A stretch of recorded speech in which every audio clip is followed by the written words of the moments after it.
Good morning and welcome to SIS, everyone, and to our panel, SIS Global to Local, the Culture of Activism. My name is Carole Gallaher, and I'm the Senior Associate Dean at SIS, and it's lovely to have all of you here with us today. I wish we could do it in person, and hopefully we will soon.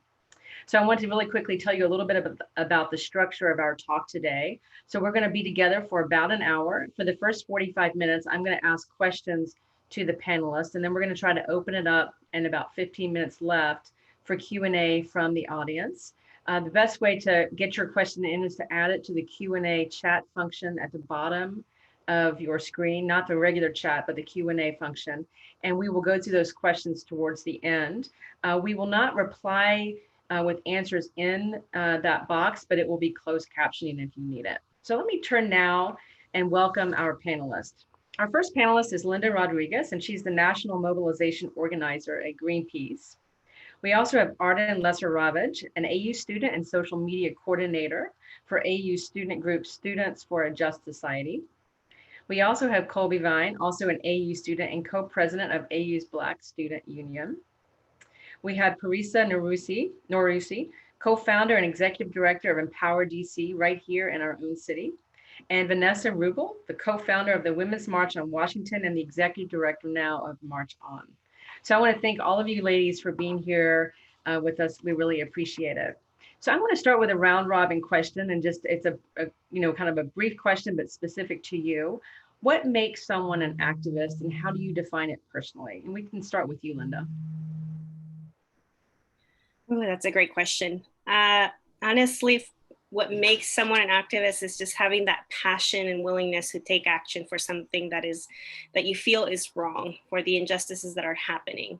I feel I became an activist when I was 12 years old. I moved from El Salvador to the States in the 90s, and we did not know about food and how it was packaged in cans, and we didn't know much about coloring, and everything was organic back home. So we moved to the States and we realized something was off. I called the company, translating for my mom at that age, and the company did not want to hear, like, your food is good, you should just eat it.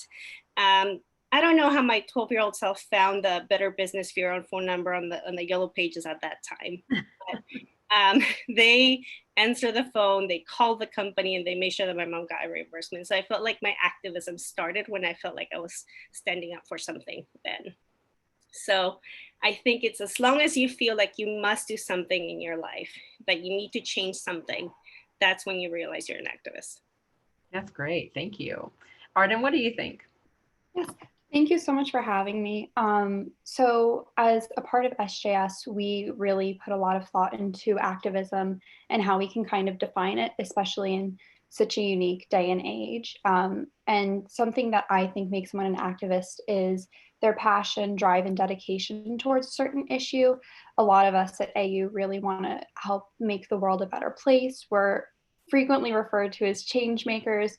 And so something that we really think is having that drive and passion and wanting to have an impact and a lasting impact until an issue is solved, or until an issue is kind of well recognized and being worked towards consistently.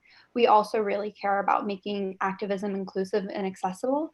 It's really difficult in the middle of a pandemic, as well as for many students who weren't raised making a difference in their communities. And so we really want to put an emphasis on having activism that's research-based. We all go to a research institution, and we want to use our skills to bring the facts to light, and to have everyone who reads our content and the people we're having discussions with to understand the facts behind different issues, and to use that, combine it with their emotion and their passion, and to strive to make change and continue having that chain reaction with their loved ones, their friends, their classmates, people at work, and really kind of incorporating your passion for a certain issue within all facets of your life. And that's something that we really think makes someone an activist. And you could be big or small, as long as you have that drive and passion and are always looking for something new. I think that's what makes you an activist in whatever field you're interested in. Colby, what about you? What's been your experience? What makes someone an activist? Yeah, I agree with what a lot has been said already. I definitely think that activism is something that is inherent to everybody. I think everybody is either an activist or can be an activist. To me, it's like it's your civic duty to stand up for issues, people, things, everything. If you see an injustice or you see something wrong, it's your, human duty to say something and stand up. And to me, that's being an activist. Sort of like what Arden said, it doesn't matter if your activism is big, little, or small, it's the littlest impact that is important. So to me, that's what defines an activist. An activist, it's someone that can stand up and advocate for people, things, ideologies, ideas that may not be emphasized or highlighted. So yeah. Thanks. Teresa, what about you? Sorry, slow on the unmute. Thanks for having me. Nice to be with you all. I echo, of course, most of what has already been said. I would just add that I think it's, living according to your beliefs.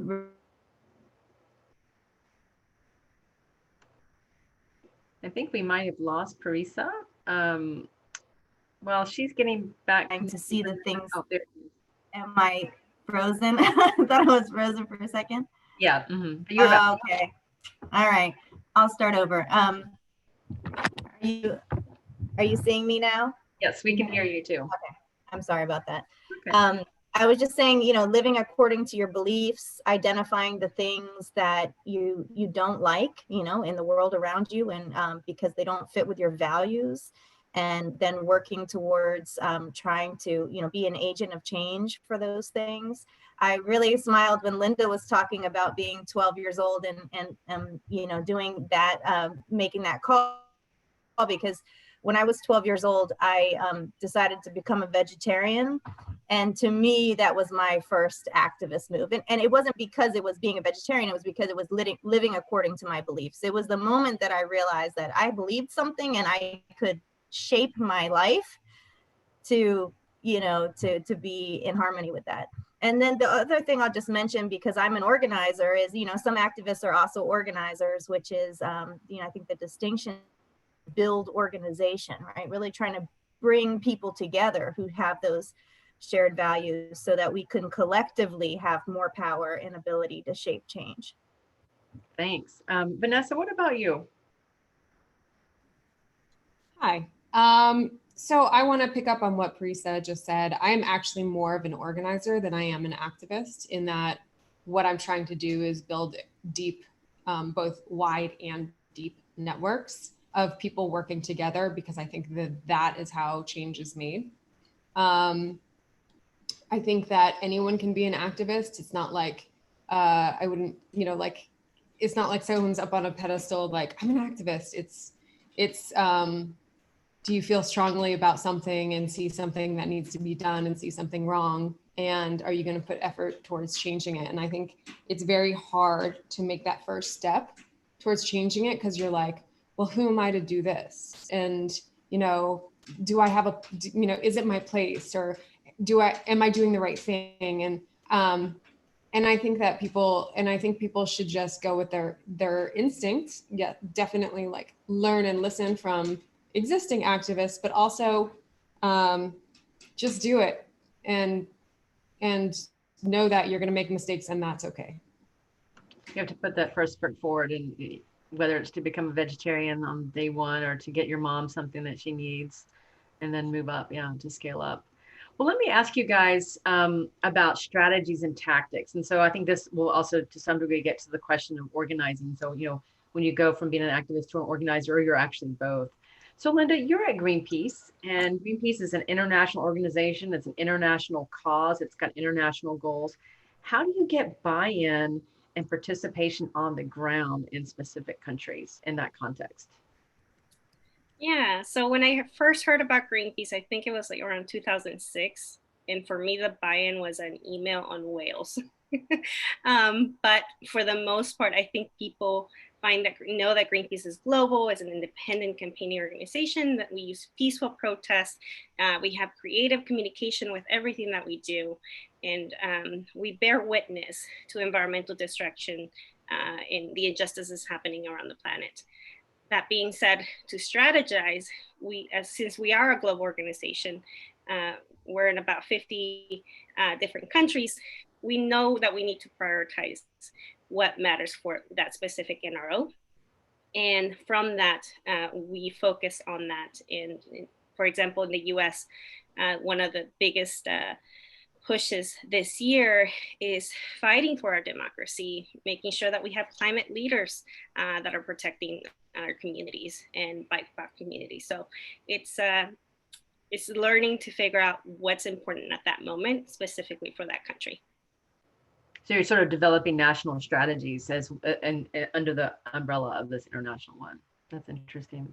Arden, what role does social media play in social activism or in activism, and how have you used it in your work at AU? Yeah, so if you look at research, I think there's around 250 million people in the United States who use social media, which is a considerable amount of people. And we know that a lot of young people are on it, which is who we really want to take advantage of educating, because we're on a college campus. This past summer, SJS has been the most active it has been, because with the revival of the BLM movement, a lot of students are really interested in other issues that intersect with racism and the criminal justice system and criminal justice reform, in particular issues that students really want to learn a lot about. So what we use is, for our activism this summer in the middle of a pandemic, is social media. We do a lot of organizing. We try to let people know what events are going on, give them research, and we really want to use that platform that a lot of folks are on to spread the word. We've also seen that there's a lot of misinformation on social media, because people like to post short graphics that kind of appeal to what they think is right, and they're willing to share it with people and kind of have that be what the truth is for them. And so our social media team works really hard to do a lot of research, because we pay to go to a research institution. We have access to a lot of resources that a lot of regular folks don't have who aren't in college. So we try and use databases, academic journals, professors as resources to find information on various topics. We particularly focus on police, corrections, and the courts. And so we'll find a topic that is either a current event or an issue that is or isn't being discussed. We'll get research that isn't biased, is nonpartisan, and we'll try and create a comprehensive basis for people to understand. So when we do a post on like the history of policing or a bill that's going out, this isn't the be all end all. We just want to give people a comprehensive summary, and then we provide resources for them to continue their education. So through social media, we're trying to really make education on current issues very accessible, allow people to send it each other, create discourse, and also then provide the next step on our website, on our other social medias, events that are going on in DC. Having people share events that are going on in major cities that they're like living in or near. We recognize a lot of students aren't in DC because of COVID, and we want to make sure students are able to kind of organize and have an event wherever they are. So we really want to empower students with that, but have education be the basis of that, so students feel comfortable and confident in what they're fighting for. Thanks.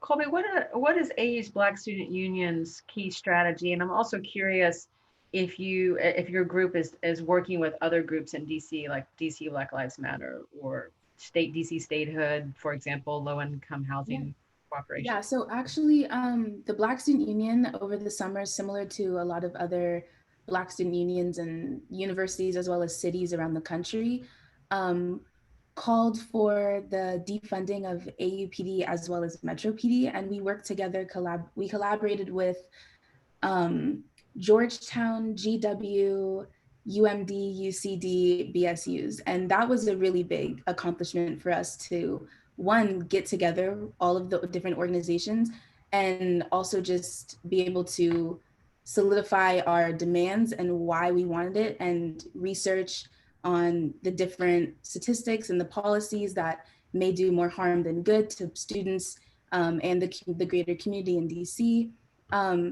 So that's sort of the activism work that we've done this summer, and we're continuing to do that through the restorative justice group on campus. So it's me as the representative for the Black Student Union, and then we have a representative from NAACP, AU's NAACP, as well as a couple of different organizations on campus, working together to keep pushing admin and city officials to rethink their policing policies in the city as well as on campuses. As for our strategies, I would say that we really do a nonviolence approach and a lot of restorative justice approach. We really want to start calling people into the conversation, since the Black Lives Matter movement and protests have really like highlighted to individuals in our community and throughout the world and country the certain problems that are happening, racial problems are happening in our country. So our approach has definitely been on the restorative justice, bringing people into the conversation, education, and nonviolence. So I have to ask, given that we were in a pandemic, how did you connect with all of these different student groups initially? Did you do it on Zoom? No, we didn't actually use Zoom. We used FaceTime. Okay. But we also use a lot of social media. So kind of what Arden was talking about in terms of youth and social media, we realized that that was really the only way that we could, one, connect and also spread the word and our statement. Just because everybody was on social media this summer, doesn't matter the age, you were on social media and you were on the internet. So you were able to, you know, receive the information that we were getting out to everybody. I think we've all been there scrolling. Yeah. So, Marisa, you work with low-income people in DC, and I know you know this, but you know, for people that may be outside the DC area, you know, low-income people in DC have multiple things they have to face all at once. You know, very high housing costs here, low wages, substandard living conditions in many places in the city, and the associated health problems with that: asthma, lead poisoning, pollution. How does Empower DC decide how to tackle that big, huge group of problems? Do you prioritize some, or how do you guys do that? What do you do?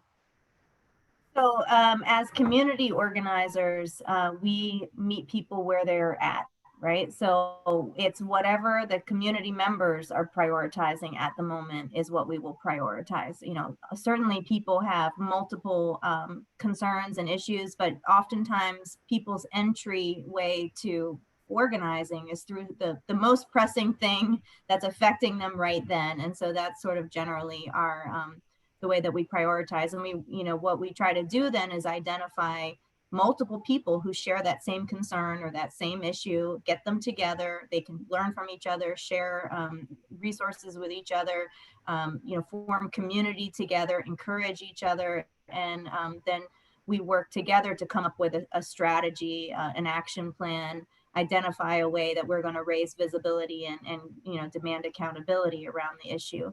I think that the challenge, of course, and this is, I think this for all of us and any issue that we're working on, is that the systems that we're up against are extremely entrenched. I'll see if she comes back. We lost her. Did I just up again? 5 seconds. So, the systems were entrenched. That's the last thing we heard. Okay. Oh gosh. Okay. Yeah.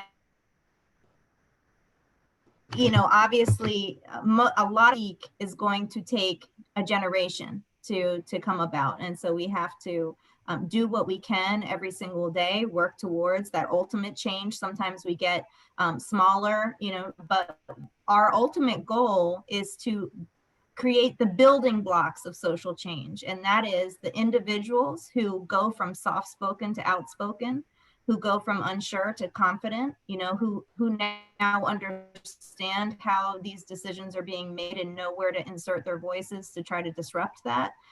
Groups of people who've come together to form collective power. So that's, you know, along the way of creating the massive institutional change that we need, we have to create those internal structures. We need to feel more empowered as individuals to speak out, and we need to have those relationships and organizations that bring us together. And I apologize, my internet connection seems to not be very good today. I don't know if I can do anything don't worry about it. So Vanessa, I have a question for you, which is how do you organize women writ large when what women needs is often, intersected with something else? It could be their race or ethnicity or their language, their class, their religion, their sexuality, their age. So how do you do that? Not easily, I would say to start. It is a great challenge when we are pitted against one another in a variety of ways. I mean, I think that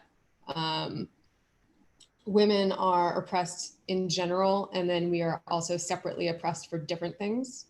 And how do we often, divide and conquer is a great strategy for people who don't want to give up the patriarchy. So knowing that and sort of acknowledging it, I think is one piece of that. And then seeing if we can dig deep to cross those boundaries with one another. I've tried to do this in a number of ways, and some successfully and some really, really not. And I think it's hard. I think that if you can create a personal relationship, that's the best bet. And I like to come at everything in the spirit of generosity, so that sorry, I think there's some noise going on in the background, and that would be my 4-pound Chihuahua bossing around the bigger dog. The boss in every house is a Chihuahua. Yeah, exactly. So, I think that if I can, make myself emotionally open, that will help cross some of the boundaries. I think it's tough to build coalitions, and some of the other key things are being really intentional about who's in the space, and making sure that you're not overlooking things, which I'm sure I've been guilty of in the past, and I'm sure I will be guilty of in the future. I think that one thing I would like to say is, I feel strongly that we go about this the wrong way a lot of the time.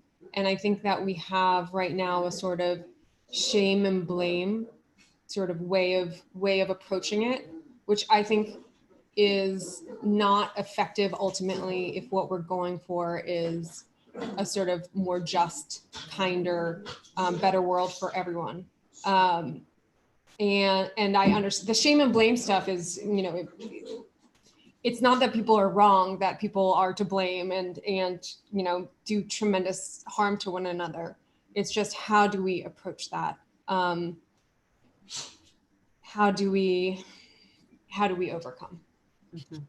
Yeah, thank you. Well, I want to shift gears a little bit and talk now about outcomes, and sort of what you see as outcomes. Because I think one of the things I hear, and I've heard students say, for years now, is like, I really want to change something. And the outcome, as I think, Parisa, you said it, and Linda, I know you've experienced this too with Greenpeace. It's like the outcome requires jumping over huge borders of entrenched power. So I want to sort of think about, get you guys to help us understand, like, how do you measure it? And maybe it's little efforts, medium-sized efforts, big efforts. So Linda, I'm going to start with you and ask you if you think there's been an impact on the climate change, or an impact from the climate change marches that have been happening across the world, and the ones that you may have interacted with at Greenpeace. Yeah, so I mean, the movement for climate justice is stronger and larger than ever, period. Historically, high public support for ambitious climate action is no part a cultural shift created by the youth-led movement. I'm sure you've seen those climate marches with the youth is getting out there. That's our future, and that's what's going to carry this planet to become the best it can be, a safe, just, and healthy one. And we've seen the strongest climate plan from a presidential nominee in history, although if you really think about it, Biden has a long way to go to commit to phase out fossil fuels and enact a Green New Deal. We've also seen a drumbeat of legislative proposals in both chambers of Congress, although many of them continue to fall short of what science and justice demand for a 1.5 degrees Celsius future. So we need to elect climate leaders who will be champions for Green New Deal and fossil fuel phase out, and keep organizing, marching, and taking action to hold them accountable. And what is the best way of doing it is by speaking out and coming together. And this involves all ages. You know, be that 5-year-old that's out there with the parents, with the superhero cape, to the grandparents that are out there fighting for their grandchildren's future. So, yeah. A really quick follow-up question. So, because the U.S. is a federal system and there's 50 states and there's therefore 50 state legislatures, do you guys ever zoom down to that level and say, okay, maybe we can't deal with the whole fracking problem, but we can go to Oklahoma, or we can go to another state where you have something like that going on? We have allies that are focusing on that. And what Greenpeace does in that scenario is we support them the best way that we can. We use all the tools that we have available. Could be people power, or volunteers and staff show up in these areas. It could be social media tools that have shown over time to be very powerful, and just taking action. Yeah, thank you. So Arden, what kinds of changes do you see, like, that you can measure, that you can say, you know, we had this victory, or we had this measurable thing happen in your work on AU's campus? Yeah, so prior to SJS becoming an organization on campus, AU students didn't necessarily have an outlet aside from their classes or internships, or maybe where they volunteered, to advocate for criminal justice reform or to come and learn about it. And criminal justice reform, from my experience and a lot of my team members' experiences, really was centered around classes and was for justice, law, and criminology majors or folks in the School of Public Affairs. And once we became a club, we saw a lot of students who maybe weren't in the School of Public Affairs or weren't justice, law, and criminology majors coming and saying, I'm passionate about this. I want to learn about it, how I can, you know, start talking about criminal justice reform on a daily basis, or maybe plan like my future to intersect in some way with criminal justice reform. And over the course of the summer, we've seen even more rapid growth, as I mentioned before, police brutality, and now talking about issues within the court system in the US, and a lot of prison reform has been talked about over the course of the summer. And we've seen so many students come to us and say, can you talk about policing in the US? Can you talk about what we can do as activists to continue to like work together towards these goals? And so every meeting we see different students from like different colleges within American University saying, we want to learn about these different issues, or how can we help? And I think something that really has shown our growth over the past 3 years of being an organization is looking at who our team is. We have a really amazing team who help run our social media, events, our websites. A lot of our team are folks who aren't in the School of Public Affairs or who aren't justice, law, and criminology majors. And they are so passionate that they want to spend like time learning about issues that aren't covered in classes or their professors aren't talking about, to continue educating their friends and their peers. And through that, we've been able to create a really close-knit community, and we're working on, you know, incorporating more and more students into that to come together, discuss issues, see how we can make change on campus, especially when we get back to campus, to have open discourse about each of the branches of criminal justice and see what change we can make.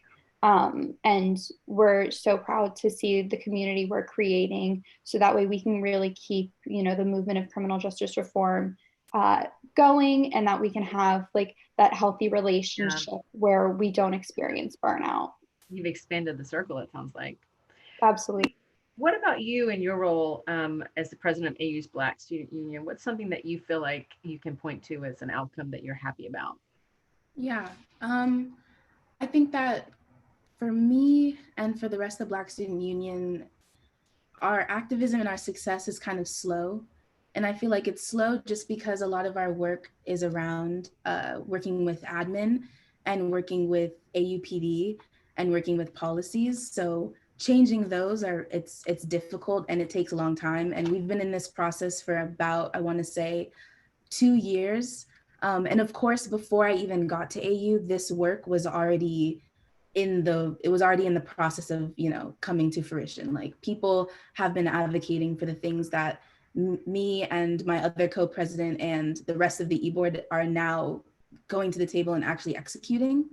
But this summer, I would say, like, with the Black Lives Matter protests, with COVID, the climate change, everything going on, I think it really called on AU students to really look back on themselves and their organizations and see what areas of like problems that they have. So I think our biggest success so far has been, creating community for Black and Brown students on campus. And I say that because all the organizations on campus are amazing and they all do great work, but a lot of them do have histories of either racism, prejudice, or sexism, and the list goes on. But mainly it surrounds the idea of just ignoring and not really taking Black and Brown voices seriously. So our greatest success was taking that and creating more of a community for people like who look like me, Black, brown, woman, whatever, to have a space and actually to have a space where their voices are heard and they're listened. So through that, long story short, the BSU collaborated with Black Girls Vote and AU's NAACP, which are two great organizations on campus, to create the Summer of Justice, which we had a speaker series. We had Professor Sybil talk about health, self-care, and why it's important for us as Black and Brown people to keep doing this and to keep engaging in self-care. So yeah, that was our biggest success, was creating community in a time where it just seemed like nobody was really on our team to help us. And there was really like no support from admin or other communities on campus. Yeah, you need a place to be nurtured. Yeah, it's really important. Mm-hmm. Teresa, what's been the thing that you're most proud about in the last year or two that you all have done at Empower DC? And I know you guys have a full plate. Yeah, I'm proud that we continue to push back, that we continue to fight back, even when we're up against, some of the most powerful, difficult to move systems in the city. Gentrification and displacement in DC are a major crisis, and it's caused the displacement of tens of thousands of Black DC residents. And yet we have a mayor and a council who continue to do the bidding of developers and make the same decisions. And so while we haven't always been able to... Let's see if she comes back very quickly. I think we lost her. Vanessa, I'm going to turn to you. So the Women's March, which you helped organize, started off as a one-day event in DC. I think some of us were probably there. I know I was. And it became a bigger movement in the US and around the world. How did that growth happen? And what were the positives and negatives that you had to manage on that? So I think that, clearly Trump's election was a trigger moment for especially women across the country. Not all women, obviously. And that trigger moment offers a chance to unify and have the mass response that we did. It became a bigger movement when women all over the country decided to plan their own marches and make it a decentralized march. That was enormously important. And in fact, all over the world as well. And I think that that's what happens when people feel incredibly strongly about something, when you have such a big trigger moment, basically. After the marches were over, the question was where to go from here. How do we create political power from that moment? And that's really what March On has concentrated on. We started out as a collection of the leaders of the women's marches across the country, in any, states from, Boston to Houston to, I guess those states, those cities, but you get the feeling, to Kentucky and so forth. And when we all got together in a sort of makeshift DIY retreat after, we said, well, what do we want to focus on? And of course, everyone has different priorities. Some people are focused on reproductive rights. Some people are focused on racial justice. But the one thing that we could all agree on, and that basically fit all of our needs, was we're not going to get anything done till we change our representation in Congress and obviously the presidency. So that's what we focused on. We've really focused on pointing the energy of those women's marches, the creativity, the communal nature, the intergenerational nature, and pointing it directly at the polls, telling people, bringing people to go vote in a number of different ways, and also creating mass mobilizations. I think Linda was talking about the climate strikes. Our March On and our Youth Armed Future Coalition have been coordinating, about, at this point, 500 organizations to ensure that we do have a massive presence in the for the issues we care about. And then the idea is to take that presence and turn it into political power by ushering in, the largest turnout in history, which I think we're on track to do right now. And in fact, if anyone wants to join us, I would love to have everyone's help organizing. By Friday, we will have a map up on the URL votewith.us, vote with us. It is completely white labeled. It is anyone's project. You can start an event there. You can join an event there. And basically, it's just creative ways to get people to the polls to vote, focused on young people and communities of color. So I invite everyone to join us. Thank you. So I want to do one last quick round robin, and then we can open it up to the questions from the audience. So here we are in the end of September. The pandemic began in the States, mid-March, in terms of when things started shutting down. The pandemic has changed all of our rhythms, personal and otherwise. So how's the pandemic changed your activism, and what do you think this is going to mean for us moving forward, activism? Because, who knows exactly how long this is going to last and how it's going to affect us all. And Linda, I'll start with you. Yeah, so for us, it's changed quite a bit. The movement has become more creative on how we mobilize and take action together. Things like social media, like we've been talking basically throughout the whole call, digital tools like phones, computers have really helped us move forward in the environmental and social justice movement, which is amazing. That said, things like a pen, a cardboard that people can put on the window, hold it safely in a rally, have become essential in activism and have made big impacts as well. We realize that with the right tools and people power, we can uplift the injustices happening around the world, our country, and our own communities. And I think you asked a question about the future of activism. I think it'll be a diverse movement more than ever. The environmental justice movement, social justice movements are working much more closely now. And over the years, we realized how interconnected our campaigns are. BIPOC communities will have more than one stage to speak on the injustices happening in our planet. And I can see our future become just much more stronger, much more supportive, and just allies just coming together and being there, able to uplift each other in their campaigns. Thank you. Before I get to you, Arden, I want to just tell people out in the audience there now, if you want to type in a question, it's a good time to do it. So Arden, how's the pandemic changed your activism?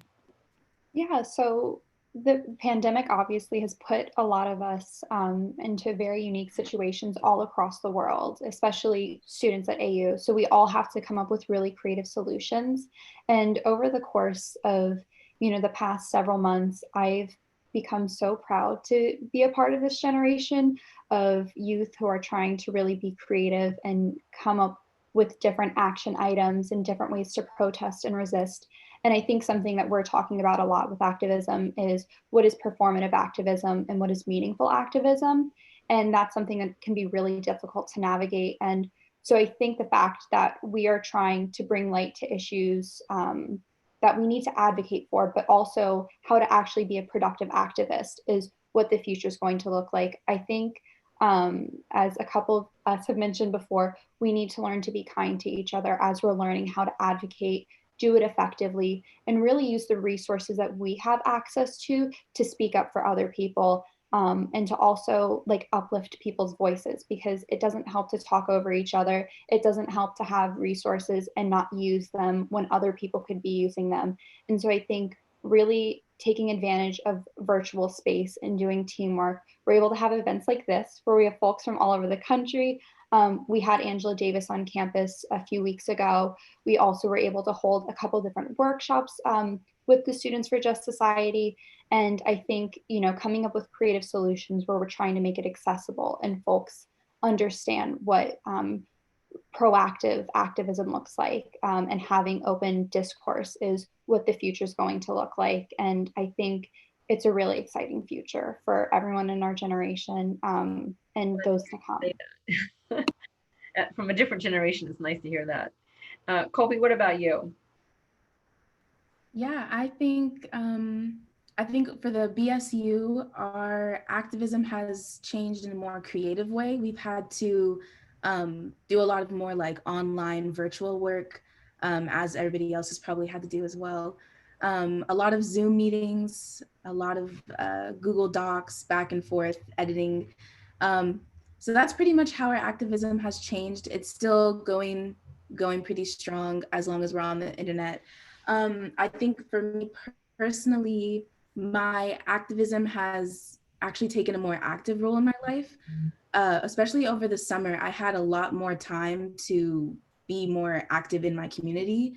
I'm from Oakland, California, so everything was pretty much shut down the whole summer. I wasn't really able to work or anything like that. So I was really out there this summer, alongside my neighbors, my friends, and like my family members. We were all out there protesting and just, speaking up for what I think is right, what I know is right.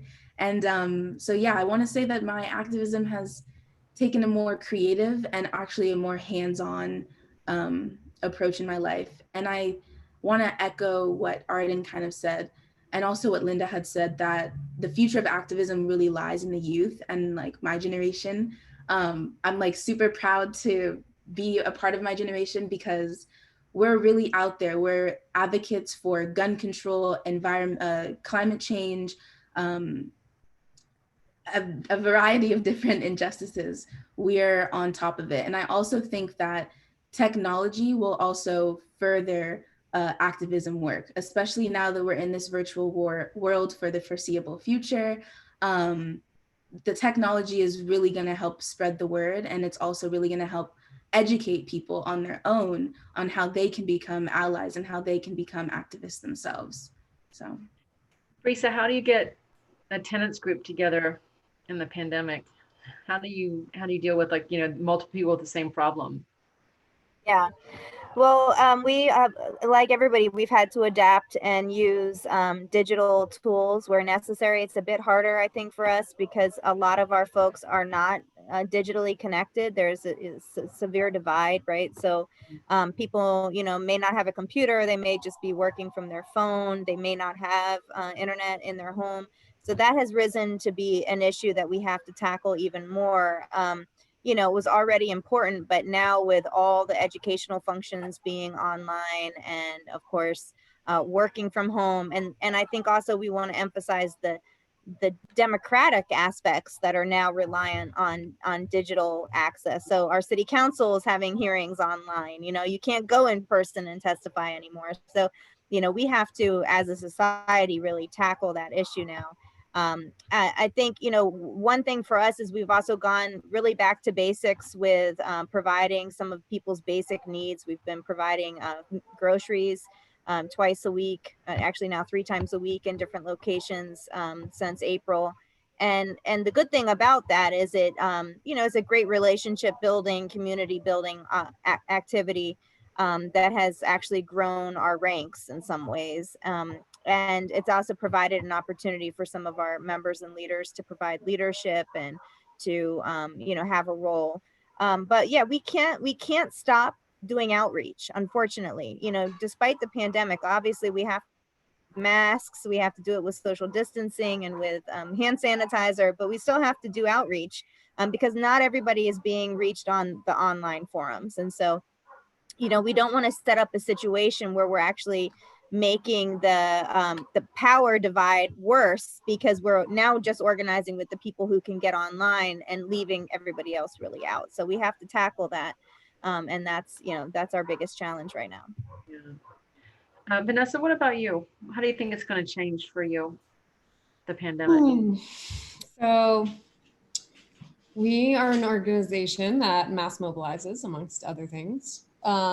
When the COVID pandemic hit, we were in the process of planning 3 days of protest around or demonstration around Earth Day. Mm-hmm. We had to pivot very quickly. We decided to take the mobilization online, and we did 3 days of online programming. And because we are working with such a big coalition, we're able to build something really quite extraordinary that ended up getting 5 million views, which was more than we thought we would get, especially, you know, given that we were pivoting so fast. And so we started doing a lot of live streaming. Ultimately, though, we realized, you know, and I think that this has already been mentioned, in terms of the election, not everyone is able to do mail-in ballots, and we need to meet people where they are. And then the second thing is, we saw from the movement for Black Lives that you can get out into the streets and do it without an uptick in cases. And so we've now pivoted from doing things online, going back into getting people literally to the polls to go vote, which is the project I was mentioning earlier, Vote With Us. And how do you do that safely? How do you keep people safe while doing that? The early vote really lends itself to that, because the idea of the early vote is you can go whenever. You don't have to all go on one day. So that means things can be completely spread out. So you can plan events that are socially distanced. And so that's really what we're focused on right now, is keeping people safe while also getting people to the polls. Thank you. So I have a couple questions here. We have about 10 minutes left, and I want to just run them by you. So an anonymous attendee says, with the upcoming election coinciding with the pandemic, I feel like the only way I can get involved is through posting on social media or signing up to a phone bank. With both being draining, what other ideas do you all have to incite change and influence the election? Anybody want to take that? I think we have a budding activist, maybe organizer. Linda? Wow, that is a beautiful question, especially for the times that we're in. We have less than 35 days till it's voting time. And this is the best time to get involved and start mobilizing people in your community. Get out there and talk about how important it is to vote, support organizations that are texting voters to get out there to vote, so they have the right information on how to obtain a mail-in ballot if they haven't already, how to register to vote, and how to get out there. Build passion with your community. There's nothing better than relational organizing. Relational organizing is when you're organizing within your family and your friends, and just make it a little bit better than that Thanksgiving dinner. But this is the perfect time to get involved. I have another question here about social media, and this is also from an anonymous attendee. Do you see any obstacles to activism / creating change that result from social media? And do you feel there's a culture of slacktivism on social media? And I'll also add, for those of you that are using social media a lot, what about trolls? How do you deal with that? Anybody want to jump in there, answer that? Yeah, so I think something that I mentioned earlier and a couple of us have talked about is kind of like slacktivism or performative activism. And it's something that a lot of us are really concerned with because we don't necessarily know how to combat it. And it's something I think a lot of folks who have genuinely good intentions end up doing because they don't understand the impact that it has. And I think kind of like Linda was saying, having active conversations with the folks, you know, your friends, your peers, your classmates, your professors, initiating those conversations and saying, it's really great that you're posting this on social media or that you're doing that, but are you making the calls yourself? A lot of folks are posting phone numbers for attorney generals, police stations, representatives, and it's important that we remind people it's great to put that out there and to have those, initiate those conversations and provide those resources to your community, but it's important that you also follow up on it. So something I really appreciate is seeing folks around me posting, you know, a script that they've created to call certain people or the receipt of a donation they've made saying, you know, I'll match you until like $20, but encouraging their friends to kind of do that and using positive peer pressure, I think really helps because that's a lot of youth are really scared to get started and don't know what to do, but having someone be a kind guiding hand really helps.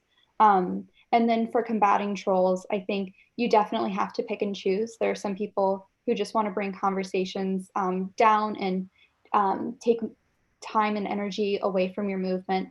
But I really think it's important to focus on folks who have opposing views and want to have productive conversations to continue having open discourse. But you definitely have to navigate folks who are interested in having open conversations and those who aren't.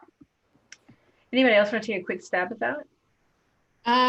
Sure. I feel like I might be answering the previous question, but I wanted to let everyone know about Future HQ, which is basically a one-stop shop for resources for organizers, new and existing, established.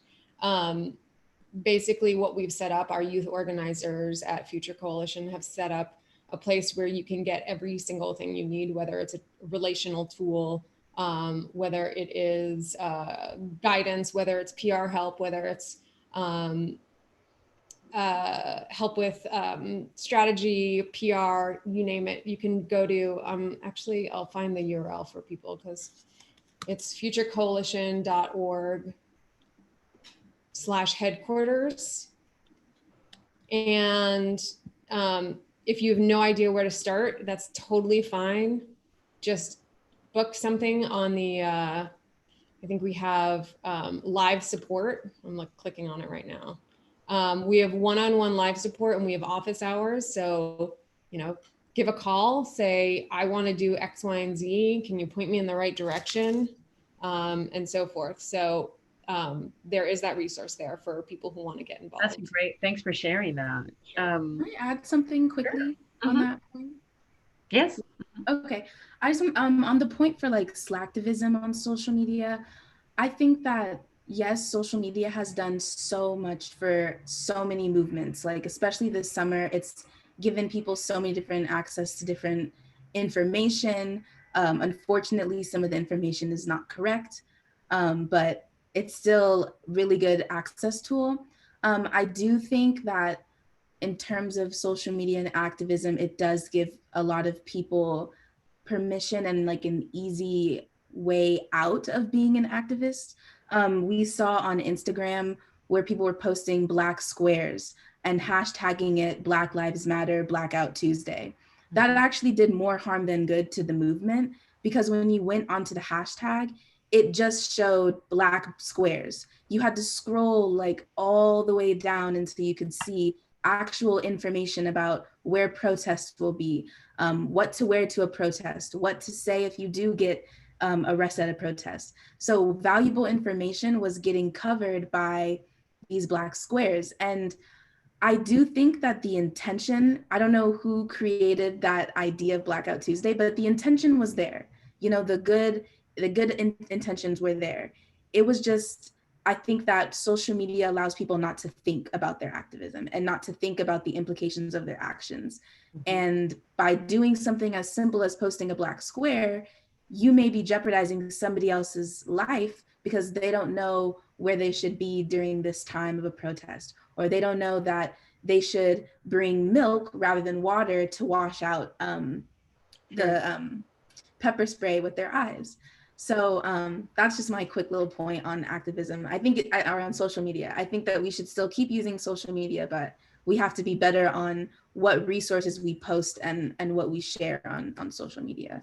So I want to close it out with a quick 20-second from all of you. Samantha has a question, Samantha Devona, for advice for a young activist. So like you guys have been doing it a little bit longer than this, maybe some of our listeners. What's your 20 seconds of 30 seconds of wisdom you can hand out? And we can start with Linda.